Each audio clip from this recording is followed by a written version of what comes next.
menos subdelegado de Defensa de Santa Cruz de Tenerife, ilustrísimo señor don Pablo Dodero Martínez, comandante naval de Santa Cruz de Tenerife. Bienvenido. Junta Directiva de la Real Sociedad, señoras y señores, amigos. Puede ser una tarde interesante. Una tarde interesante porque se unen situaciones como, por ejemplo, presentar al profesor Valladares. El profesor Basilio Valladares es un brillante investigador de la Universidad de La Laguna. Debe estar muy orgulloso de su trayectoria y seguramente pasa al cuadro de honor de los investigadores de nuestra institución ya bicentenaria. Cada vez que lo hemos llamado de esta casa, la respuesta ni la piensa, dice sí, dime qué día, a ver si puedo, pero inmediatamente está aquí. Les damos mucho las gracias por eso. Pero las obligaciones de esta sociedad también son estar al día en los problemas en la sociedad y dar a conocer qué problemas tiene la sociedad y tratar de formar a la gente sobre esa situación. Qué duda cabe que el coronavirus es uno de esos problemas. Y nosotros hemos procurado pues, que la gente esté informada sobre el coronavirus. No sé qué 19 ahora, ¿no? Algo de un 19 tiene. Bien. La Real Sociedad tiene una suerte inmensa, que es que cuando busca una persona para hablar de un problema concreto, va a la lista de socios e inmediatamente encuentra a la persona formada y adecuadamente en el tema del que se va a hablar para que nos ilustre a todos. Ese ha sido el caso de esta tarde con el profesor Valladares, al que damos las gracias por haber atendido nuestra solicitud y esperamos que nos ilustre mucho del coronavirus. Profesor Valladares.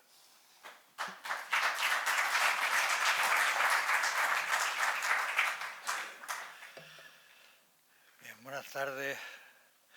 Antes que nada, gracias a José Carlos, que las palabras pues son por la amistad que tenemos. Él sabe que son exageradas, pero se les agradece.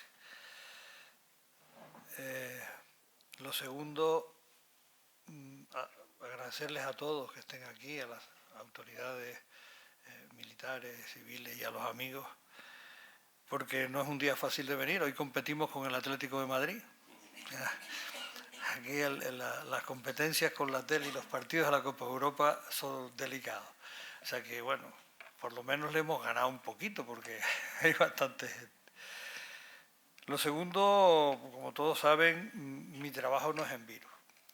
Y cuando José Carlos me llamó, así se lo planteé. Dice, pero bueno, algo tendrás que decir porque... Digo, sí, no me queda más remedio que estar al tanto porque preguntan y es importante estar al tanto. Nosotros en el Instituto directamente no trabajamos en coronavirus, lo trabaja con nosotros, con los proyectos que tenemos, un catalán que se llama Jordi Serra, que es un hombre sencillamente espectacular, y que cuando lo llamé para que me echara una mano, digo, mira, tengo un problema, estas son las cosas que yo tengo claras, y quise aclarar alguna más, estaba enfadadísimo por el problema que han generado en Cataluña. Él es un catalán de pro y eso de que anularan un evento tan importante, pues parece que no tenía sentido y él lo manifestó así porque es persona de consulta sobre este tipo de problemas.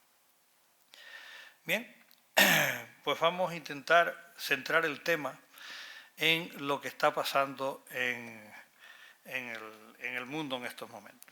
Está pasando en el mundo que yo creo que se están sacando las cosas de madre y eso no es bueno. No es bueno porque nosotros tenemos que tener confianza en nuestras instituciones y en nuestras estructuras. Y la Organización Mundial de la Salud, que es una estructura generada desde la Organización de las Naciones Unidas, es tremendamente importante para los que nos dedicamos a la sanidad y sobre todo es tremendamente importante para que el mundo sepa cómo desenvolverse. La Organización Mundial de la Salud se creó ya hace años, pero entre el año 2000 y 2005 hubieron una serie de estructuras que fueron importantes para cómo nos desenvolvemos hoy. Se creó una red mundial de alertas y respuestas de brotes epidémicos, que con el nombre, con las iniciales en inglés es WAR. Y luego se crearon una serie de redes que mantenían las redes ya existentes, que partían de los países, y habían algunas de nueva creación. Entre las existentes estaba la Cruz Roja, estaba la UNICEF, es decir, había una serie de estructuras que ya funcionaban a nivel mundial y que tenían que ver con la sanidad y con los sustos que se llevaban con brotes en un sitio y en otro y que participaban, y luego crearon algunas otras nuevas. Y en el año 2005 se hizo una cosa muy importante, que es la creación del Reglamento Sanitario Internacional. Este reglamento nos indica cómo hay que comportarse en todo momento cuando se genera un problema sanitario en alguna parte del mundo, cómo hay que cómo tienen que moverse los barcos, cómo tienen que moverse los aviones, las personas, cuándo hay que cerrar completamente un país, cuándo una determinada zona, etc.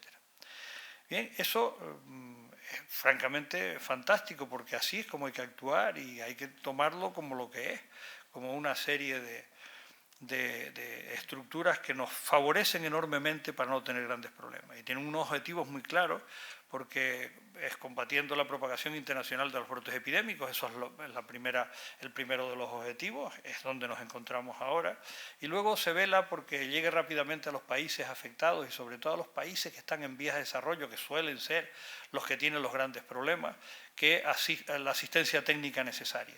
Tienen equipos que se desplazan con una rapidez tremenda de un sitio a otro, como el ejemplo del ébola, que gracias a la intervención, que luego se dijo que fue tarde, pero bueno, intervención de la Organización Mundial de la Salud con las organizaciones que ya tenían, entre ellos Médicos Sin Fronteras, etcétera, se logró controlar el ébola en Liberia, en el brote anterior fuerte que hubo. Y luego se contribuye, entre los objetivos que tienen, en la preparación para epidemias y en el aumento de la capacidad, sobre todo a largo plazo. Es decir, una vez generado un problema, vamos a procurar a generar las bases para que no se generen mayores problemas en lo sucesivo. Son tres objetivos realmente interesantes. Luego los países se organizan en su estructura sanitaria y tienen unos anclajes a esta parte de la Organización Mundial de la Salud. El Ministerio de Sanidad tiene la Dirección General de Salud Pública, y dentro de esta Dirección General de Salud Pública está el Centro de Alerta y Emergencia Sanitaria, que se llama el CAE, que está Fernando Simón. Recordarán los que estuvieron aquí el día de la declaración de la erradicación del mosquito de Fuerteventura, que vino la señora ministra a presidir el acto, y que Fernando Simón, que era el director del CAES, estaba también aquí con nosotros. Es un hombre, es un médico epidemiólogo tremendamente serio, y que es el que sale normalmente a dar la cara cuando hay algún problema de este tipo. Y las autonomías tenemos las consejerías de sanidad y dentro de ella la Dirección General de Sanidad. Y aquí, concretamente en Canarias, hay en la Dirección General de Sanidad unos técnicos, unos funcionarios realmente extraordinarios. Está Domingo Núñez, que es una persona, es un médico pues con una gran cabeza, ponderado, y que hace que todos podamos sentirnos tranquilos cuando él está por medio. Está en Las Palmas María Luisa Pita, también con toda la parte de medio ambiente. Es decir, son personas realmente buenísimas y bien cualificadas. Por lo tanto, hasta aquí yo creo que, bueno, podemos estar realmente tranquilos. Y luego hay una serie de conceptos que hay que tenerlos en cuenta, lo que es un brote. La definición de brote para la Organización Mundial de la Salud, y dentro de ella lo de alerta, es que haya más de 2 casos. O sea, un brote es cuando hay más de 2 casos de algo que no había. Si aquí vienen 2 casos de algo que no teníamos, ya tenemos un brote. Luego lo que pasa es que los brotes se transforman en un número de casos más importante. Cuando excede de un determinado número de casos en una zona determinada que no tenía ese tipo de casos, estamos hablando de epidemia, y se habla solo de pandemia cuando estamos hablando a nivel mundial. Entonces, bien, son los 3 conceptos que se manejan, y luego para el movimiento de las enfermedades estamos hablando pues de lo que es un caso importado, lo que es un introducido y lo que es un autóctono. Un caso importado es lo que ha ocurrido con este coronavirus que afectó a una persona que se fue a Alemania. La persona que fue a Alemania introdujo el coronavirus en Alemania. Eso es un caso importado. Pero se lo pasó a un alemán que luego vino aquí. Bien, el caso del alemán en Alemania es un caso introducido, porque lo ha cogido de un importado directamente. Pero para nosotros los canarios, era un caso importado, porque aquí no teníamos ninguno ni fue transferido aquí. Luego, nosotros no hemos tenido ningún caso de coronavirus, hemos tenido un caso importado, no hemos tenido uno introducido y por supuesto no tenemos casos autóctonos. Y hasta ahora en Europa y en el mundo donde nosotros nos desarrollamos no han habido casos, solo han habido casos importados, estos pocos introducidos, el del inglés que estuvo en Mallorca, que es un importado para España, y el alemán en Alemania, que es también un importado. El autóctono sería si el alemán se lo hubiera pasado a otro alemán en Alemania. Por eso esa red tan rápida que hubo de todos los contactos que tuvieron para saber si podía haber infectado a alguien. Y luego una endemia o casos endémicos son los que se dan, los que tenemos aquí, yo qué sé, de fiebre Q o de la gripe normal que tenemos. Esos son casos endémicos porque los tenemos normalmente entre nosotros y por lo tanto no son casos con los que convivimos normalmente. Bien, este tipo de conceptos son conceptos que se tienen que estar manejando en todo este lío. Y esto que ustedes ven aquí, vaya por Dios, esto que ustedes ven aquí son los bichitos de los que, bueno, no son bichos, son los virus de los que estamos hablando. Y por la morfología, ustedes pueden ver perfectamente, forma de corona, pero además estos están obtenidos de una fotografía de una publicación que ya ha salido del caso. Es decir, este es el COVID 2019, que así la Organización Mundial de la Salud ha decidido, porque claro, todo el mundo decía, el coronavirus de Wuhan, los chinos, los tal, entonces, con buen criterio, esa reunión que tuvieron hace pues, una semana aproximadamente, decidieron, menos quizás, decidieron una serie de cosas y entre otras cosas decidieron quitar todo lo que pudiera estigmatizar a personas o a zonas del mundo que al final se terminaban arreglando. Y este es el coronavirus del que estamos hablando. Bien, ¿cómo se clasifican los coronavirus? Porque los coronavirus hay un montón. Y Jordi Serra, que trabaja con nosotros en toda la parte de búsqueda de patógenos o de posibles patógenos que puedan afectar a las personas, en Canarias ha encontrado distintos tipos de coronavirus. Entre ellos decía, hay unos coronavirus en la isla de Hierro completamente distintos a los demás, pero afectan a los animales, no han habido mutaciones y no se han adaptado a las personas. Pero son muchísimos, entonces se dividen en 4 grandes grupos, los alfa coronavirus, que algunos son patógenos y que producen resfriados comunes, los beta coronavirus, que es donde están los graves, proceden de murciélagos, de camellos, etcétera. Y luego están los gamma coronavirus y los delta coronavirus, que siguen siendo animales y que no afectan a las personas por ahora. Por lo tanto, solo los 2 primeros, los alfas y los betas coronavirus, son capaces de afectar a las personas y son virus que han vivido durante todo el tiempo en animales y llega un momento que se mutan, se adaptan a vivir en las personas y es con los que nosotros estamos teniendo los problemas ahora. De los betas coronavirus está el SARS, que se fue tremendamente importante, con un 20 y tantos % de mortalidad, el MER con hasta un 35%, que es el SARS proviene de murciélagos, el MER de camellos, y luego este que pone aquí, que lo saqué antes de que se le cambiara el nombre, este fue como empezaron llamándolo, y posteriormente ya le han puesto el nombre de coronavirus disease, que es el nombre, enfermedad del coronavirus del 19. Esa es la forma de llamarlo aquí adelante. Los siguientes que vayan mutando y afectándose, supongo que le pondrán el mismo nombre y dependiendo del año le pondrán el 20, el 22, el 24, bueno, para ir siguiendo con una nomenclatura que no genere mayores problemas. Han habido, como les dije, 2 publicaciones importantes. Esta es en el Lancet, que es una de las mejores revistas que hay en el mundo de tipo sanitario, y todos estos son los chinos que empezaron a poner datos de lo que está pasando.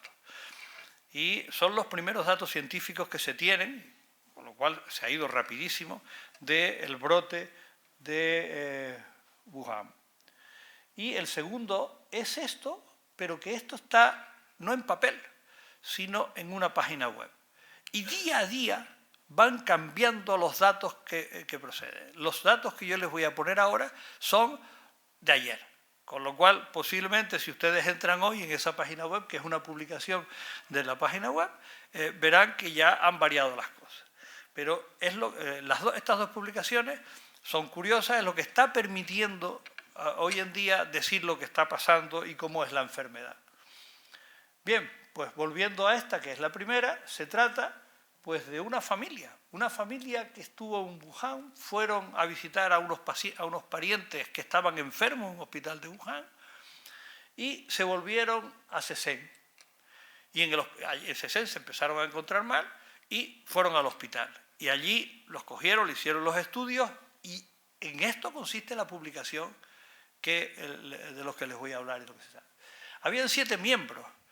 Y además los estudiaron perfectamente, de cuándo le apareció la fiebre, con quién no estuvo, te puso mascarilla, no se puso mascarilla, estuvo en Wuhan, no estuvo en Wuhan, durmió en el hotel en la misma habitación, con quién dormiste, el enfermo 1 con el enfermo 3, el enfermo 2 con el enfermo 5, es decir, está relatado así, es decir, totalmente pormenorizado.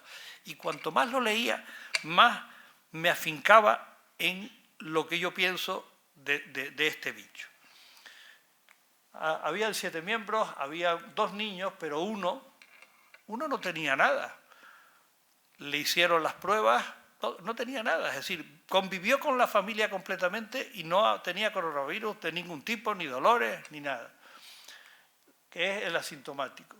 Y ninguno de ellos tuvo antecedentes de contactos con animales. Por lo tanto, si en un principio dijeron que era por estar en un mercado de mariscos y demás, pues resulta que no. Estos no estuvieron en el mercado de mariscos, luego tuvieron que contagiarse de otra manera. Sí tenían antecedentes de visita al hospital. Se le hicieron análisis en heces, orina y suero y dieron todos negativos. Es decir, solo cuando se le cogía con el palito del moco nasal o del esputo fue cuando dieron positivo por la biología molecular. Había una cosa, le hicieron analítica de todo. Lo único que encontraron alterado fue, primero, que la proteína C daba positiva, pero eso es normal. La proteína C es una proteína que aumenta en sangre los procesos inflamatorios, por lo tanto, podía ser de un coronavirus o de lo que fuera, porque suben, o de tener las amígdalas inflamadas, es decir, por un estreptococo betamolítico. El fibrinógeno y la LDH. Son las 3 cosas que dieron alteradas, tenían los linfocitos bajos, las plaquetas también, y la tromboplastina la tenía activada, que duró bastante tiempo. Fueron los únicos datos que tienen como de alteraciones. Y el análisis molecular, el diagnóstico molecular, les dio positivo con el sistema que luego les explicaré cómo lo hicieron, porque además fue un sistema en el que se basaron en los coronavirus anteriores y en los cultivos, y fueron haciendo lo que se llama la PCR, amplificación del DNA, de forma sucesiva. Miren, esto que hay aquí fue el estudio individualizado de todos y cada uno. Entonces, tienen marcados los días y cuándo aparecía la fiebre, cuándo desaparecía, cuándo aparecieron los síntomas, cuándo le apareció el virus y dio positivo. Incluso uno que no le dio nunca el virus positivo, decidieron que como tenía síntomas, era positivo. Entonces, a la pregunta mía, porque yo no trabajo en virus, pero trabajo en diagnóstico y diagnostico virus.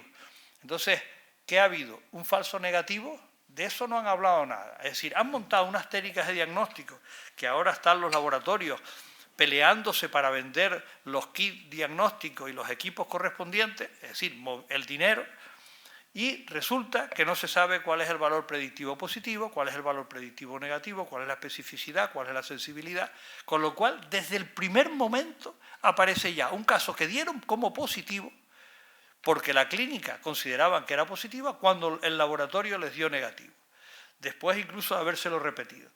Por lo tanto, todavía hay cosas en el aire, estas cosas se tienen que sedimentar, cuesta tiempo llevar adelante las técnicas de diagnóstico, saber perfectamente las características clínicas, la forma de actuar. Eso lleva un tiempo y los médicos que tienen ya experiencia en eso saben perfectamente que hay cosas que no se pueden improvisar.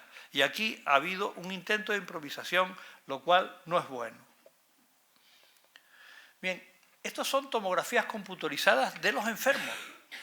Y de cada uno de los enfermos, el A, el B, el C, corresponden a cada uno de estos enfermos que habían aquí y resulta que yo no las entendía, lo que hice fue llamar a mi amigo Pepe Batista. Pepe, mira, la separata pone esto, la explicación que han puesto de esto, dice, Basilio, eso te lo ponen todas las tomografías computarizadas de aquellas personas que tengan cosas en el pulmón, es decir, inflamación, turbidez en la fotografía, etcétera. Con lo cual, bueno, pues estaban todos perfectamente caracterizados y daba igual que esto fuera de un coronavirus nuevo, que fuera de una neumonía de las que tenemos aquí de forma normal.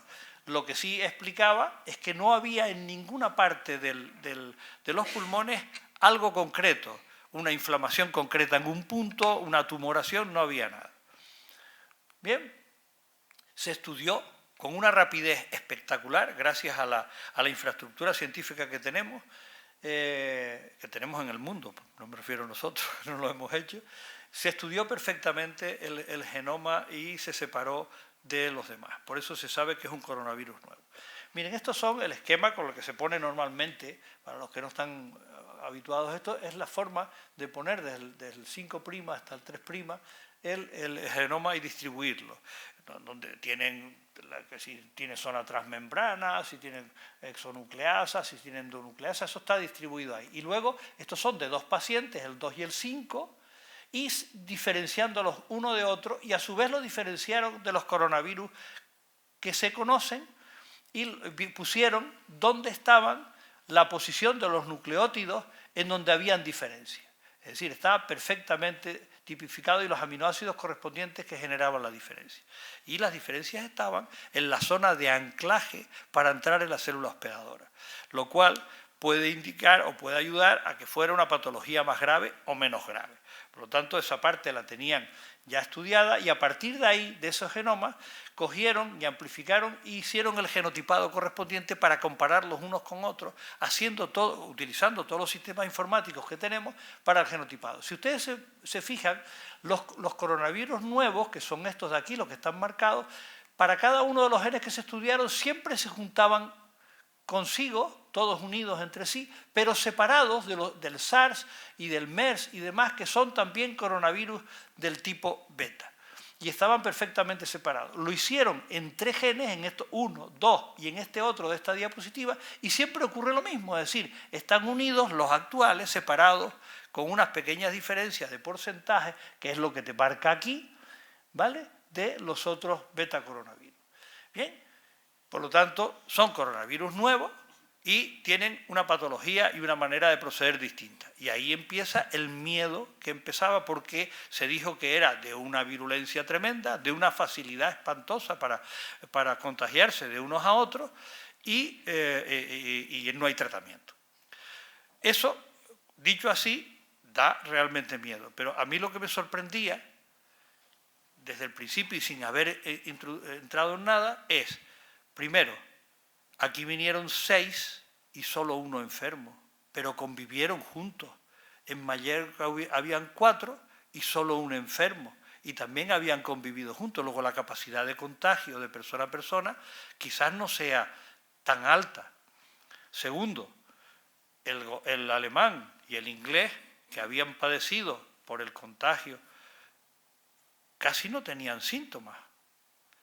Por lo tanto, hay cosas que no me encajaban. Si se iban a morir toda la población del mundo, iba a llegar el fin del mundo, ¿cómo diablos el alemán y el inglés, que son más listos, el español iba a ser el tonto cuando llegase aquí, nos los íbamos a coger todos? No me encajaba. Pero claro, ya se empiezan a estudiar los datos. Estos son de ayer, porque como les decía, la segunda publicación es dinámica y diariamente van incluyendo los datos que hay. Miren, van por 70.000 infestados y 1.700 defunciones. ¿Cuánto es la letalidad? 2,5%. Hombre, pues no es tanta. Si tenemos que el SARS pasaba del 20 y el MERS pasaba del 35, estos tienen el 2,5. Pero no solo eso, sino que la gripe en España, de 700.000 que hubieron en el año 17, habían 52.000 ingresados, 15.000 muertos, el 2,14. Caramba, pues está como en la gripe que tenemos todos los años, que además tenemos vacunas y está Salud Pública todos los días publicando vacúnense, vacúnense, vacúnense, y no se vacuna la gente. Por lo tanto, miedo a una cosa que tiene una letalidad parecida, y nosotros que tenemos la vacuna no nos vacunamos y nos va a dar miedo. ¿Será que somos unos chulos y no nos queremos vacunar para retar a lo que nos da? Pero no solo eso. Bueno, este es el estudio de la gripe y la vigilancia de España, cómo se ve que de aquí para abajo es una parte basal y luego vienen estos son semanas, ¿vale?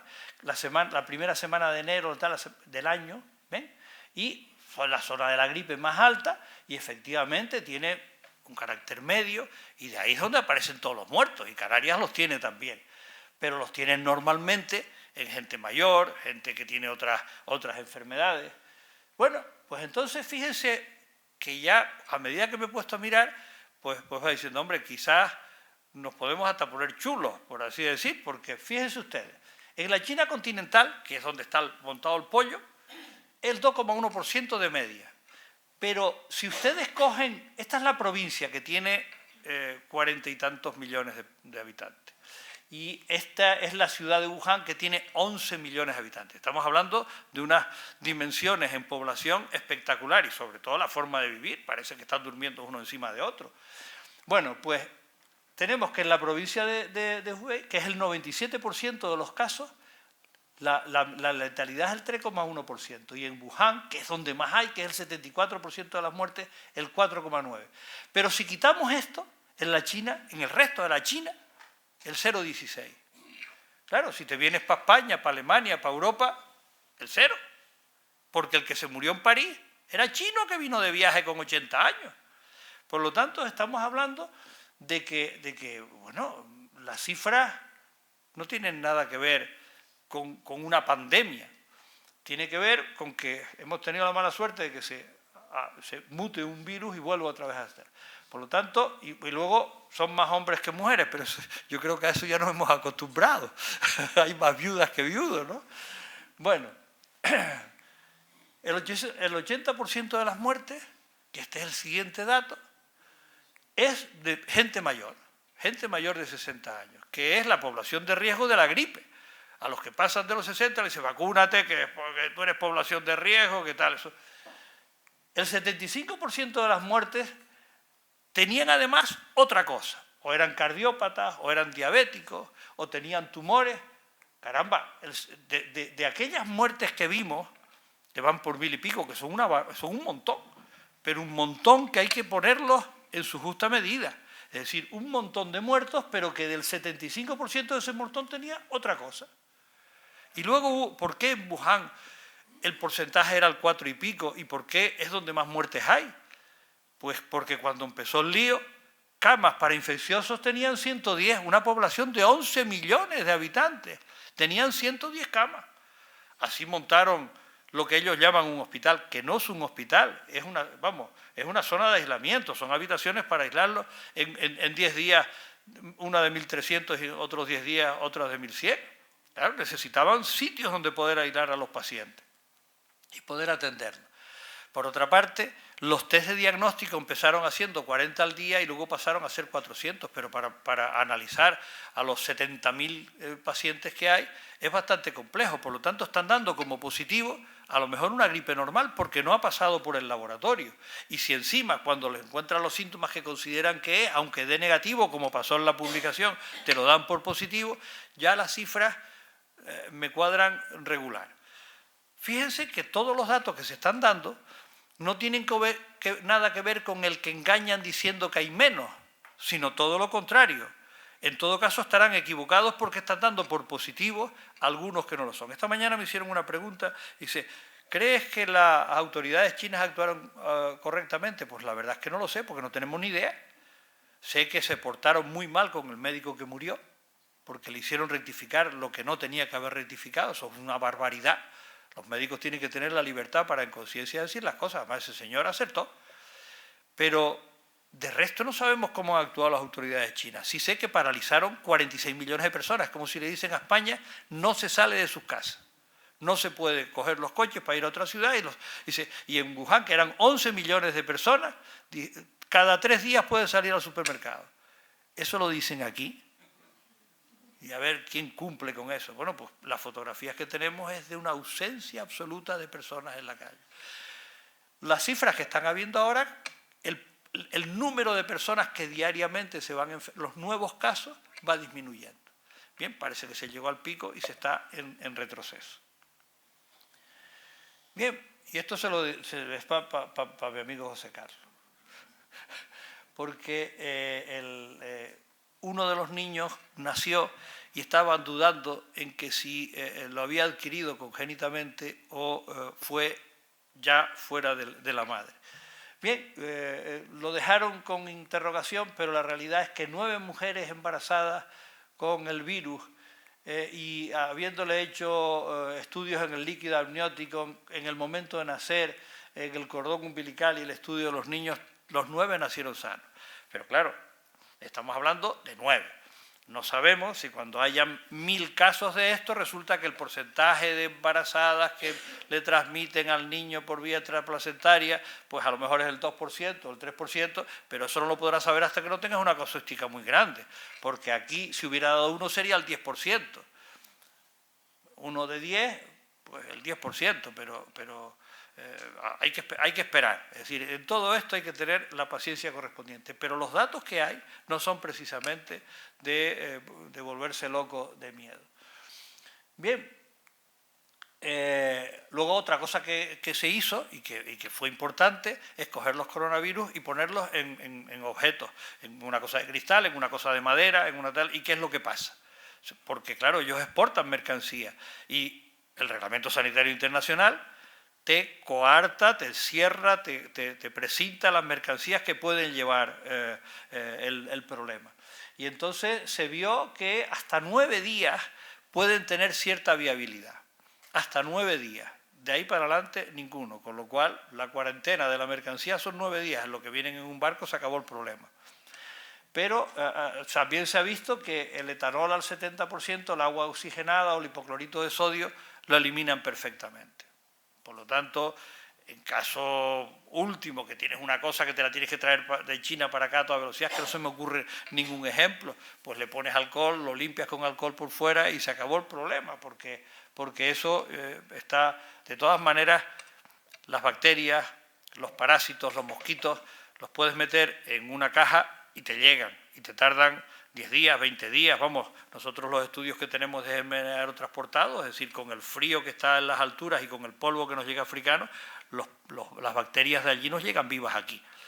Pero los virus es otra cosa, el virus tiene que estar tiene que vivir dentro de la célula y es otra historia distinta, por lo tanto, el que solo tenga la posibilidad de volverse a multiplicar después de 9 días es una indicación pues perfectamente clara de que podemos tener cierta tranquilidad.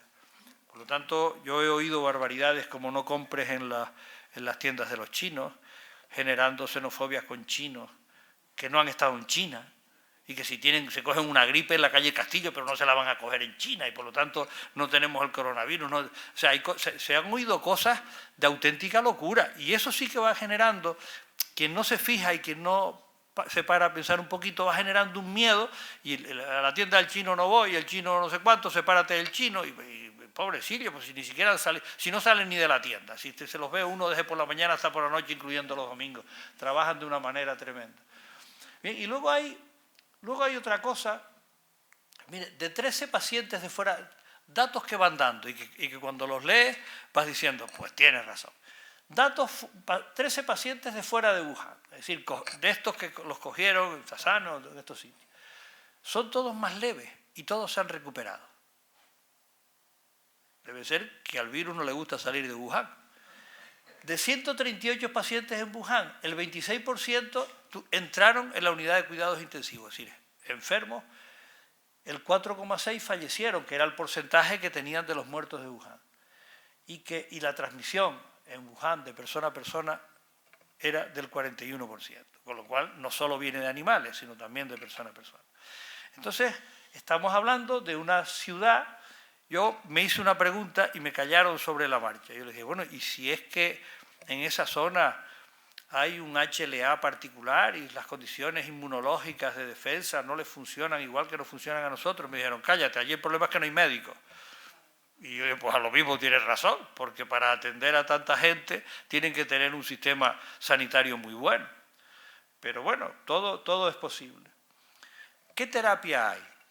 Bueno, pues, ¿qué estaban utilizando en China? Pues un antiviral. Y esto es, la cloroquina es lo que se utilizó, porque ya es resistente, se utilizó para la malaria. Es un antimalárico, además tóxico con ganas, te pone el hígado virado al revés. Bien, pues fueron lo que lo están utilizando y in vitro, in vitro estaba funcionando,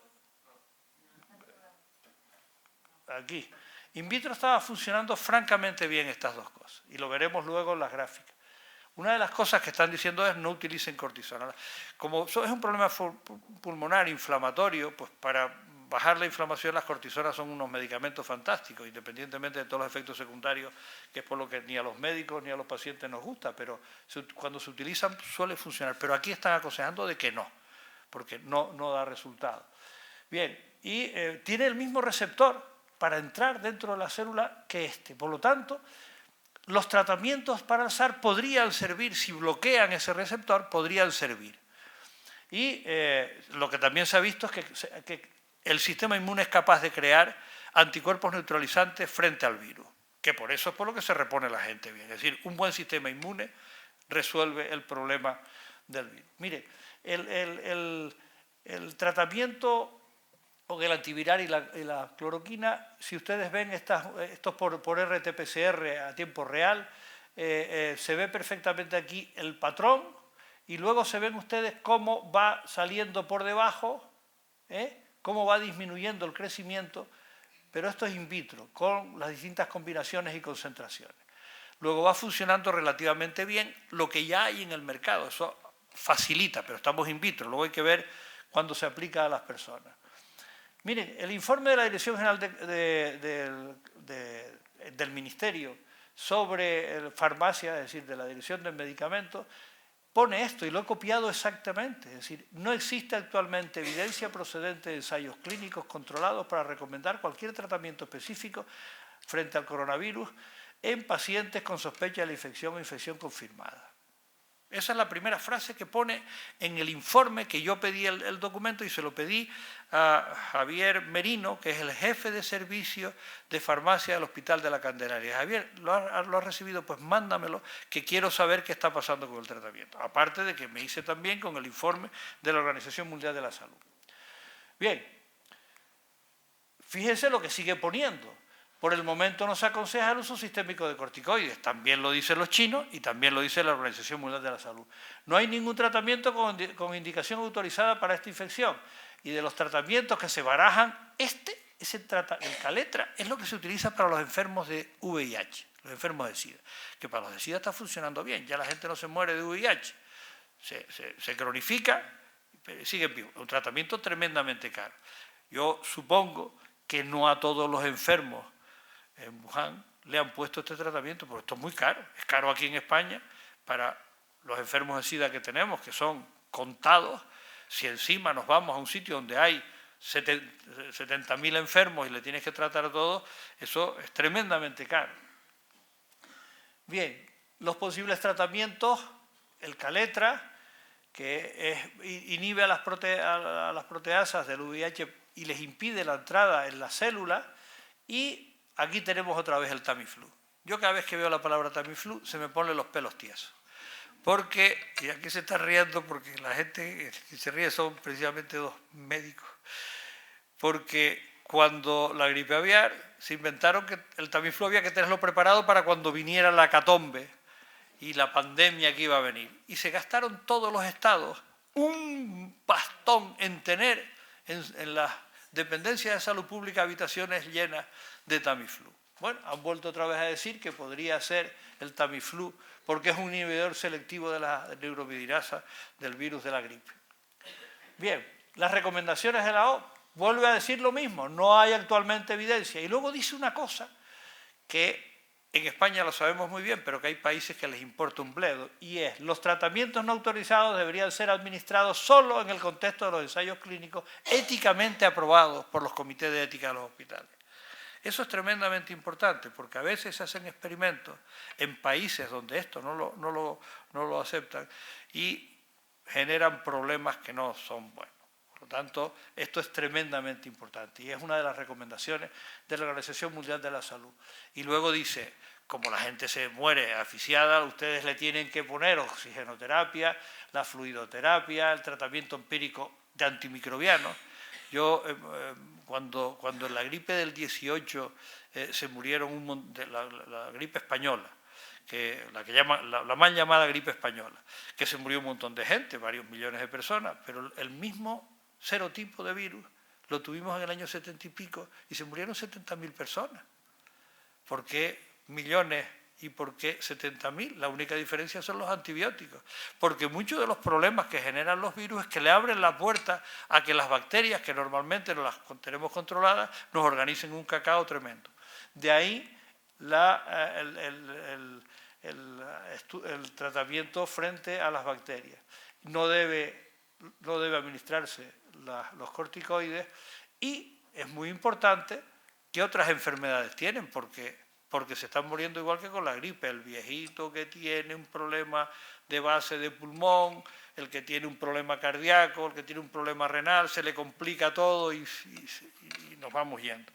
Yo recuerdo a mi suegro que era médico de aquellos clásicos de pulmón y corazón, esa especialidad que luego separaron en neumología y cardiología. Y él me decía, los viejos nos morimos de tres cosas, que empiezan por C: cagaleras, caídas y catarro. Y las diarreas, las caídas y los problemas pulmonares eran tres cosas, y José Carlos mueve la cabeza porque es un refrán que dice mucha gente. Bien, ¿cómo se diagnostica? Pues se diagnostica por una RT-PCR a tiempo real.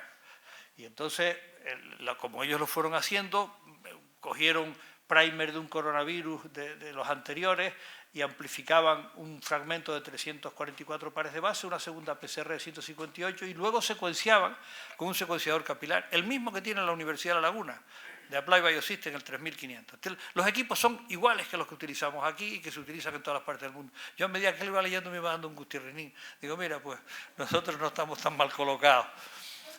Bien, nosotros, y ellos lo hicieron también, tenemos un sistema que se llama de fill-array y tenemos distintos tipos de paneles, de tal forma que tenemos paneles para respiratorio, tenemos paneles para diarrea, tenemos paneles para hemocultivos. Bueno, no me sale la palabra.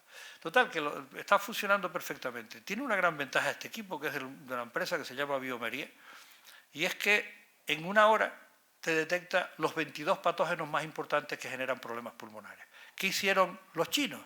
Pues utilizarlo para descartar de entrada que no fuera algo de lo conocido. Y luego ya hicieron lo de las PCR. Entonces,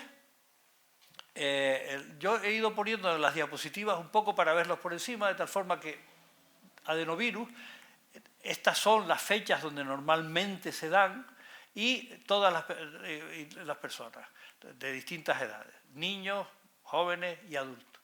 Bien, gripes por adenovirus o neumonías por adenovirus y luego los coronavirus, que hay un montón y que aquí los tenemos en un trabajo que estamos haciendo para un problema importante que hay en Cabo Verde de problemas respiratorios en niños menores de 5 años que se les está muriendo en un porcentaje muy superior al nivel sanitario que allí tiene. Estamos averiguando qué hay. Y hay determinados coronavirus de estos mezclados con otros virus de la influenza y se llevan al niño por delante. Es una barbaridad, pero es así. Bien, entonces aquí tenemos estos coronavirus con todas estas características y los tenemos aquí. O sea, esto no es nada nuevo. Luego hay enterovirus que entran principalmente en el verano. Eso que dicen es una cosa vírica con afectación en el estómago. Eso lo hemos oído montones de veces. Pues sí, pues los pediatras sobre todo se dan cuenta ya, esto es esto, mira, estate tranquilo, no, dieta blanda, que es la frase que dicen, y esto escapa a los niños, claro, gracias a Dios que escapa. Luego rinovirus hay bastantes y metaneurovirus. Y luego están los de la gripe A, los de la gripe B y los virus paragripales, que hay 4 tipos de virus paragripales, el 1, el 2, el 3 y el 4. Los tenemos todos metidos en el fill-array y luego el virus respiratorio sincitial, que genera problemas importantes, y luego bacterias, las bacterias, la Bordetella pertussis, la Clamidia pneumoniae, el Mycoplasma pneumoniae, que a veces generan brotes y que generan problemas, y lo generan en las personas y en los animales, en veterinaria. Los micoplasmas en veterinaria son importantes porque a los perritos y a los gatitos también se los lleva por delante. Bien, entonces, esto es lo que pone, si ustedes se fijan, y lo puse, esto no se debe poner nunca en una diapositiva porque un montón de letras es difícil de leer, pero se las explico un momentito, pero sí quise ponerlo directamente, porque los coronavirus, estos que tenemos aquí, si ustedes leen con cuidado esto, empezaron a aparecer en los años 60 del siglo pasado. Y luego te dicen qué es lo que tienen, es decir, te generan problemas pulmonares, se te asocian a bacterias y tal. Es decir, tú dices, bueno, pero eso es lo mismo que están diciendo lo que está pasando ahora. Las cifras que teníamos de contagios son como las de la gripe, por lo tanto estamos ante algo que ya conocíamos, pero con un genotipo distinto, con una forma distinta, pero están comportándose igual a lo que ya tenemos incluso para el diagnóstico. Bueno, y que se produce con más frecuencia en invierno y que existe una cierta periodicidad, ¿vale? Esto es lo mismo que está pasando en la China. Y luego, vamos, lo que no hay derecho, yo estoy seguro que a ustedes les han mandado cosas, si no las mismas que a mí, muy parecidas. Es de auténtica locura, es decir, esto es un hospital construido en 48 horas y es un edificio que no tiene nada que ver con el hospital que construyeron. Luego ponen aquí, ponen una cosa de las características, si fiebre alta y tal, con una serie de cosas que son totalmente mentiras, pero totalmente mentiras. Es decir, uno lo lee y dice, pero si esto, ¿de dónde sacaron esto? Pero lo ponen como boletín del Departamento de Canadá, de Sanidad de Canadá, cosas que no encajan en un virus y que no encajan en bacterias, que no encajan en la patología que están diciendo. Pero como viene de Canadá y viene de salud, oye, esto es cierto, pues nos vamos a poner fatal. Esto es un mercado que no es del que dicen, dice que fue el mercado donde se contagiaron, y esto es en Indonesia y no es en Wuhan. Entonces, pues la pena es que yo soy un matado con la informática, porque tenía unos cuantos de los que me han mandado, no logré meterlos aquí que funcionaran, en donde se veían en una especie de garaje muy grande, la gente que caminaba un poco y se caía muerta. Y eso era el coronavirus muriéndose la gente. Luego otros recogiendo los muertos por la calle. Y que por eso los chinos estaban mintiendo, porque estaban recogiendo los muertos por la calle. La gente no se muere, se pueden morir por la calle, claro que se mueren. Claro, y de esto podría morirse, pero como 10 o 12. Y no digamos nada, la policía totalmente encapuchada, queriendo coger a una persona que podía ser luchadora de lucha libre porque los tiró varias veces y tal, y eso tiene un coronavirus. Eso si eso tiene más fuerza que todos nosotros, no sé qué es lo que habrá pasado, pero desde luego es imposible que pudiera tener aquello. Entonces, todo este tipo de cosas, todos estos bulos, eran una cosa especial. Y luego el negocio de las mascarillas. Ustedes saben que en Canarias se agotaron las mascarillas y aquí no ha habido nada de nada. Mi hijo me dice, papá, tengo que pedir mascarilla. ¿Cómo que tienes que pedir mascarilla? ¿Para qué, Basilio? Si no veas, entre eso y el líquido para limpiarse las manos, ahora va a ser el negocio de la farmacia. Pero es que se las estaban llevando para mandarlas además a otros sitios. O sea, son cosas realmente de auténtica locura. Y yo le voy a recordar unas cuantas cosas para que vean cómo se sacan las cosas de quicio y no debemos hacerlo. Debemos tener la cabeza tranquilita.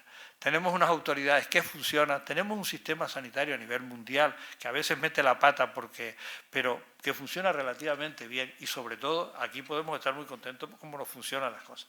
¿Se acuerdan ustedes del síndrome de las vacas locas? Yo les pido a los médicos presentes y a los que no, a quien quiera que me diga el nombre de una persona que haya muerto por la encefalitis espongiforme bovina en España. Uno. Ni uno. Hay la encefalitis espongiforme humana, pero los priones de las vacas no le hicieron daño a ninguno. Se gastó un pastón en España porque que no comiéramos vacas, que si, ¿se acuerdan lo de la ministra? Que cuidado con lo del tuétano, ¿se acuerdan de aquello de la ministra? Y que si era un bichito que se caía, todas aquellas cosas que decían. Bueno, pues ese dineral Luego me enteré, no sé si será verdad, que es que Inglaterra tenía un excedente de ganado vacuno y necesitaba financiación de la Comunidad Económica Europea para sacrificarlo sin más. Se mataron de vacas pagadas, porque nadie mataba una vaca sin que se la pagaran antes, por todos lados, y en Inglaterra especialmente. Bien, eso fue un disparate, porque eso es una alerta, y lo de que viene el lobo, es malo en sanidad, porque de repente viene el lobo de verdad y no nos lo creemos. ¿Se acuerdan de la gripe aviar y el Tamiflu? El follón que se montó. Y la gripe del cerdo que salía de México y parece que venía volando por el Atlántico para llegar hasta nosotros. ¿Algún problema con la gripe del cerdo? El ébola. El ébola, España se gastó un dineral. Y los únicos casos que hubieron fueron los de los sacerdotes que trajeron para ver si lo lograban escapar en España. Y la enfermera o la auxiliar de enfermería que cometió el error de no tomar las precauciones, pero que se recuperó. Ahora hay ébola. Y hay ébola en una zona tremendamente difícil de controlar porque hay guerrilla. Y a los médicos los matan, y eso es una barbaridad, y a las enfermeras. Y solo hay unos religiosos que van y vienen para intentar paliar un poco la cosa. Pero el ébola sigue funcionando. Pero en cambio nadie habla del sarampión y de la diarrea infantil. Y en el sarampión tenemos vacunas. Y hay graciosos que se dedican a decir, no vacunen a los niños de sarampión, que tiene efectos secundarios. Y se están muriendo miles y miles de niños de sarampión, que no teníamos sarampión hace un montón de años, ni en España, ni en las zonas donde se podía vacunar. Y hay niños en África y en Asia que se mueren porque no tienen la posibilidad de vacunarlos. Y los de las diarreas infantiles, hay 1.400, es decir, cada día se mueren de diarrea niños en el mundo de países de desarrollo, tantos como se han muerto en todos estos días del coronavirus. Por lo tanto, las cosas hay que contemporizarlas un poco. A mí me dicen que soy muy optimista, pues a lo mejor, pero yo creo que esto, y vista las cifras que se están poniendo públicamente y que lo pone la OMS, que ya no son los chinos los que están solo poniendo las cifras, la OMS ya mandó allí a un montón de gente para ayudar a diagnosticar, para poder corregir con el sistema que tiene de la reunión de alarma. Por lo tanto, yo creo que esto va a quedar pues en una anécdota más, como las vacas locas, como la gripe aviar, bueno, con caso, porque las vacas locas ni caso. Entonces, es muy delicado jugar con la salud y sobre todo es muy delicado que haya empresas que quieran favorecerse de esto. Bien, muchísimas gracias.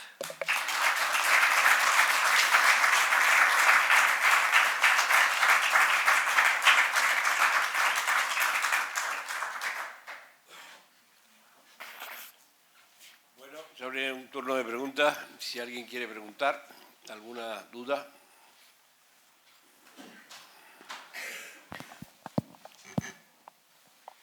La medicina preventiva. Buenas noches, don Basilio Valladares. Le voy a hacer, vamos a ver, es una pregunta un poco que usted, si quiere contesta, si no, no contesta. ¿Usted tiene datos sobre que en el mundo, por no concretar en un país, los ministerios militares, los ejércitos, están, digamos que la línea de investigación es para una supuesta guerra, en lugar de lanzar un misil como hace años el Pershing o el Continental entre Rusia y Estados Unidos? Si usted tiene constancia de que los gobiernos del mundo, los departamentos de guerra militares, lo que están haciendo es investigando y creando una serie de virus o de bichos que en un supuesto conflicto, porque los lanzan ahí en algún lugar. Se lo comento porque a mí me resulta curioso que ni en Estados Unidos, ni en Canadá, ni en países que tienen occidentales un nivel de potencia militar bastante elevado, en esos países parece que nunca ocurre nada. Todo es en China, todo es en Venezuela, todo es en África, en algún país europeo. Entonces, la pregunta concreta sería si usted tiene datos sobre que los ejércitos en el mundo tienen departamentos dedicados a crear virus para en un supuesto conflicto militar, pues en lugar de lanzar una bomba atómica o un misil, pues lo que lanzan es esas bombas de virus, bichos y demás, ¿no? Muchas gracias. Bien, yo tengo la costumbre de contestar. Si no sé, digo no lo sé, y si sé, contesto. Gracias por la pregunta, pero la constancia que yo tengo es de que, primero, eso éticamente es reprobable. No tengo constancia de que eso hayan países que estén haciendo eso. Sé que hay problemas de bioterrorismo. De hecho, hay una serie de redes de laboratorios entre las que pertenece el Instituto de Enfermedades Tropicales, la RELAB, en donde una de las cosas que tenemos son un montón de técnicas montadas por si hay casos de bioterrorismo biológico, no químico. Bien, eso es así. Segundo, yo de los ejércitos que conozco el español y sus soldados donde van es a ayuda humanitaria y dan la cara y a veces se vienen enfermos porque están en sitios donde las condiciones sanitarias son malas. De los norteamericanos conozco que la Marina se dedica a investigar en cosas para tratamientos de malaria, para tal. No sé lo que harán en otros laboratorios. He oído hablar de que algunos países árabes están intentando hacer eso, pero hablar. La realidad es que no tengo constancia de que eso sea. Debe de haber algo, porque a nosotros y España se organizó en una red de laboratorios de alerta sanitaria precisamente para eso y para estos casos. Es decir, hay bioterrorismo y hay problemas de salud. Y fue el Instituto de Salud Carlos III, que depende del Ministerio de Sanidad, ahora creo que depende del Ministerio de Sanidad, lo han estado bailando para investigación y para sanidad, quien lo organizó y nosotros pertenecemos a ello. El único caso que yo conozco de un disparate de esos es el de la mixomatosis de los conejos, que un señor en Francia le molestaba que los conejos se le comieran su huerto y no se le ocurre otra cosa que mutar un virus, que es el de la mixomatosis, soltarlo para que los conejos se murieran, efectivamente se murieron, pero se ha repartido por España, por Francia, por Alemania y tal, y los conejos silvestres padecen esa enfermedad. Si hay alguien que lo está haciendo, mal hecho, pero de los países serios de los que yo conozco, que yo sepa, no.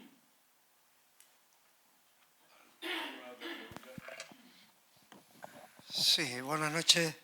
Bueno, agradecerle en primer lugar no solo su presencia aquí, también un artículo aparecido el día 31 de enero, ¿no?, en el diario Aviso, con carácter divulgativo. Usted mencionaba al principio que, bueno, lo del Atlético de Madrid, yo esperaba que hubiera más gente, ¿no? Lo que pasa es que esta es una sociedad que se coloniza a sí misma con los carnavales, las romerías y el fútbol espectáculo. La pregunta concretamente es, como siguiendo la línea del compañero o amigo, es los factores causales del coronavirus. Pero ¿pueden haber factores intencionales? Y es aquí la pregunta. La pregunta acompañada de lo expresado por la viróloga china Guang Xin, del Instituto de Virología de Wuhan. Ella y su marido y un grupo de alumnos fueron despedidos del laboratorio porque rompieron ciertos códigos de orden interno. Por otro lado, unas declaraciones realmente preocupantes por el general chino Shi Houtian, ministro de Defensa. En Alemania, en Berlín, en el año 2000, habló de la necesidad de que China necesitaba un espacio vital, que había que establecer incluso coordenadas de combate interno, es decir, los muertos que hay en China, para justificar la enorme subida de los muertos en el exterior. Y estableció una pregunta que incluso podría corresponder al arte de la guerra, al libro del arte de la guerra Sun Tzu. Dos tigres no pueden convivir en la misma montaña. Con esto quiero decir China y Estados Unidos. Esto se está arraigando más. Decía el compañero que esto... Luego, por favor, si hay una pregunta concreta, porque no nos podemos entender. Se habló, gracias. termino, gracias. Se habló en un momento de que el SIDA se escapó, por así decirlo, de un laboratorio. ¿Puede pasar, se puede inocular este virus con un carácter de bioterrorismo? Pues si lo que quisieron los chinos es organizar un virus para bioterrorismo, son unos batatas. Porque habría que organizar un virus que matara de verdad. Pero si las cifras que tenemos son estas y lo que hemos visto en Europa son estas, es peor que un virus de la gripe. Por lo tanto, para eso vaya un esfuerzo. Me parece una barbaridad. Yo no lo sé. Es decir, yo no sé si allí están trabajando, están queriendo organizar virus. Lo que pasa es que ellos saben. El problema del bioterrorismo es que cualquier cosa se le va de las manos, como se le fue la mixomatosis al de los conejos, que él quería resolver el problemita de la huerta y ha generado problemas en todas las huertas por todos lados. Y eso no hace falta ser muy inteligente para saberlo. Si querían haber hecho, primero no creo que sea, porque de forma natural los virus mutan. Mutan y producen esto. Yo puedo poner ejemplo de nuestras investigaciones, como en el año 85, con la aparición del SIDA, un protozoo que se llama Cryptosporidium, que afectaba a ganado y mataba terneros con diarreas y demás, entró de la mano del VIH en las personas y ahora hay diarreas por Cryptosporidium. Y ya es un parásito que ha mutado y se ha quedado a vivir en las personas. Y le podría poner varios ejemplos de cosas como han sido. Por lo tanto, la mutación es natural.